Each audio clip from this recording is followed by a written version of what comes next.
In the year 261 BC, that's 62 years after Alexander the Great died in Babylon and 210 years before Cleopatra was born in Egypt, northern India was ruled by the mighty Maurya Empire. Its ambitious emperor Ashoka, in the 8th year of his rule, thought it would be cool to add the independent eastern state of Kalinga to his empire. So he waged a bloody battle on the teeny tiny Kalinga so he could get control of the eastern trade routes, which were crucial to the Mauryan economy. The result of the war? A bloodied battlefield of thousands upon thousands of dead men. An equal number, if not more, of women and children, families, households left without their sons, fathers and brothers. Thankfully, for once in the history of India, and perhaps the world, and even mankind, a privileged highborn who'd always had it easy actually felt bad about the misery he had caused on so many poor families in his personal search for his vain territory and his vain glory. So here was Ashoka, the mightiest king, sunk deep in sorrow and regret at the pain he had caused. An ironic turn of events, if you ask me, as his name Ashoka actually means without sorrow. This deep remorse at winning the Kalinga War became the key moment of Ashoka's life. Ashoka entirely gave up violence after this war and never fought another war to conquer territory, which is very admirable. Of course, he maintained armies to defend his territory. Not doing that would have been really dumb, which Ashoka was not.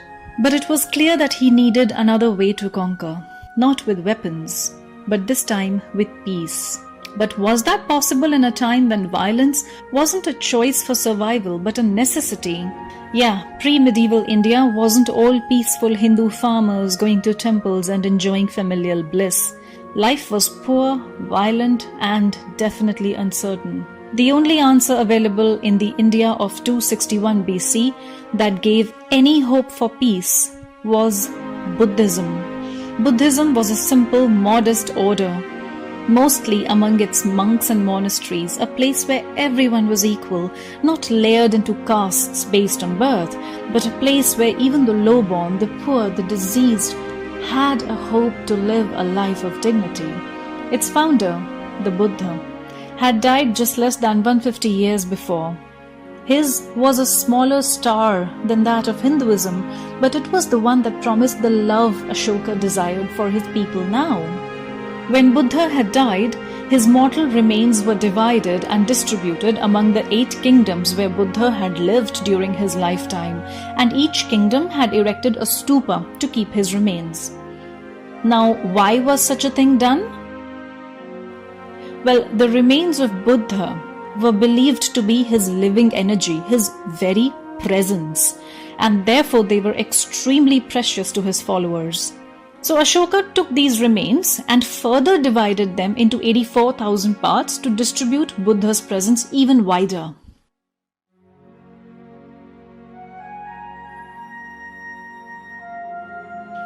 And so he buried Buddha's remains under mounds of mud and placed a chhatra on them, which was a practice to honor the revered. This was all that it was, and that's what a stupa is, a burial mound.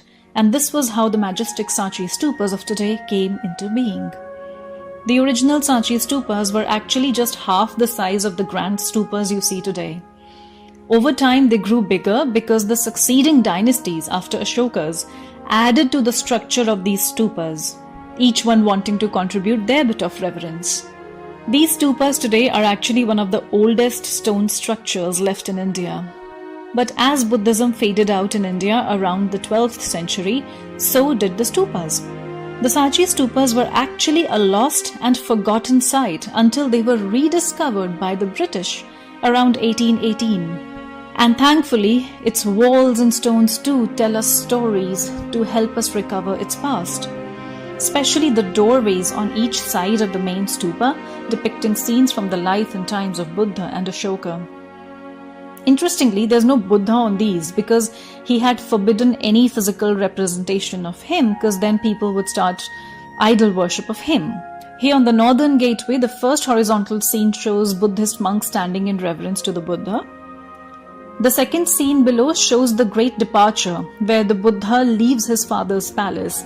And it's really funny, you see the horse 5 times. So this was the 3rd century artist's charming way of portraying a moment of continuous action where the horse is going further and further away from the palace. The southern gateway shows an image of the stupa of Ramagrama near Lumbini, and this was one of the only stupas with the original relics of Buddha which Ashoka did not open. The western gateway shows scenes of Buddha's first sermon and his enlightenment. These stories, carved into stone by the nameless artists, gave birth to the modern Jataka tales, a tradition of storytelling which is still continued today.